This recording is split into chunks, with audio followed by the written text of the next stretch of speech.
السلام عليكم ورحمة الله وبركاته. بثلاثية جميلة، بثلاثية هادية، بثلاثية مع الرأفة، بثلاثية وانت بتلعب بأقل مجهود عندك. وفي ليلة احتفالك بدرع الدوري. هي حاجة غريبة عامة، بس هي كانت حاجة كويسة انك تحتفل وسط جمهورك، تحتفل وسط حضور كبير. رغم اللي هو تأخر تسليم الدرع، بس النهاردة يعتبر كانت حاجة كويسة، وتسليم يعتبر كان فيه شياكة كده. أحسن من إنك تستلم الدرع مثلا في حاجة اللي هي بره الكورة، اللي هي تبقى احتفالية خاصة وكده.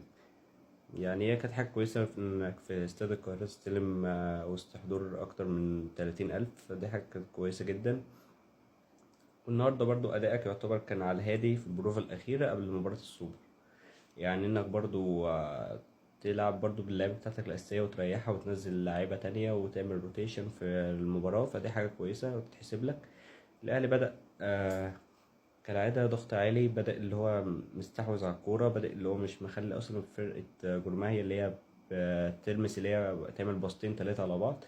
الأهلي بدأ اللي هو ضغط أكتر لحد ما أول تلت ساعة الأهلي قدر يعني يستفيد من الركنية بكرة. يحيى عطية الله يلعبها لحسين، حسين يسندها له، يلعبها بعرضية ممتازة على دماغ رامي ربيعة.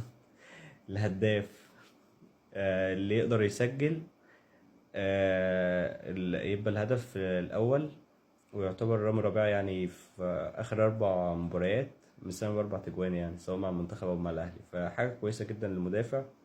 يعتبر احنا كنا بننتقده كتير، بس طالما بيلعب كويس وآخر فترة عامل أداء كويس، يبقى نشيد بيه ونطلع ندي الراجل حقه يعني.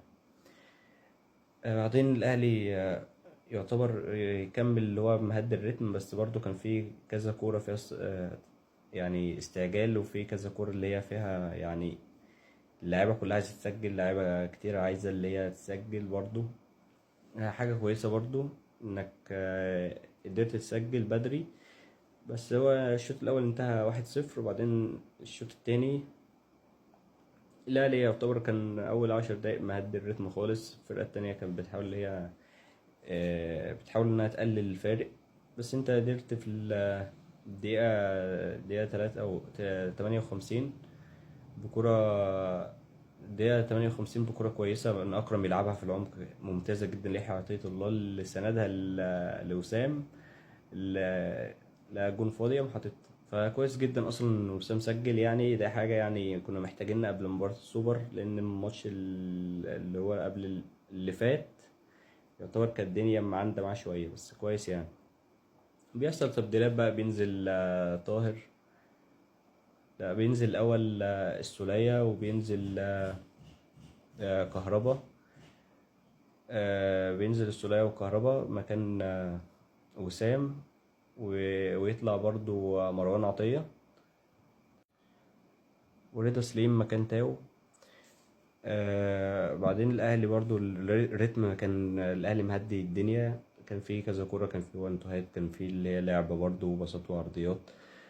بس برضو يعني كان في برضو حته استعجال من اللعيبه كتير، وكان في اللي هي تسديدات غريبه كده، بس كان كويس يعني انك اصلا اللي هو يعني بتلعب على الواقف كده، ومجهود اللي هو على الهادي، وكويس انك طلعت المباراه دي من غير اصابات. وكان في برضه بعدها ضربة جزاء المفروض تتحسب، بس الحكم ادى انذار رضا سليم حتة التمثيل. كان كهربا لعبها بوش رجله ليه، كانت ممتازة. لم الحارس، وكان فيها يعني أنا شايف إن فيها جايب رجله، يعني المفروض تتحسب.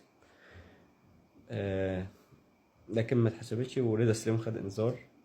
بعدها الأداء فضل هادي برضه. بعدين بيحصل تبديلين في الدقيقة 72.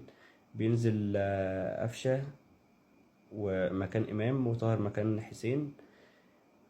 إيه، الأهلي بقى فضل اللي هو ضاغط من ناحية طاهر، عمل برضه كذا هجمة كويسة وعمل عرضية ممتازة لما نزل على دماغ كهربا، بس كهربا ضيع النهاردة بتاع كورتين تلاتة يعني. حاجة غريبة، أنا كان نفسي أصلا كهربا يسجل يعني عشان ترجع له الثقة. لكن في الدقيقة 90 قفشة يدي كرة ممتازة جدا لطاهر اللي يقدر يسجل هدف كويس جدا ليه، وتسديدها بصراحة كويسة يعني من زاوية صعبة. لعبة في الزاوية البعيدة، استلم زق الكورة مش شايط في الزاوية البعيدة، جول ممتاز واسيست كويس جدا من قفشة، برضو كان عامل اسيست الكهربا، ضيعها كده. بس في المجمل يعني أداء يعتبر كويس. بروفة أخيرة كويسة نوعا ما قبل مباراة الزمالك، إنك تخرج برضو من غير إصابات حاجة ممتازة. برضو يعني الاحتفال برضو بالدوري كان شيك كده، والدرع برضو شكله الدرع الجديد ده شكله كويس. كل الدعم للنادي الأهلي في اللي جاي.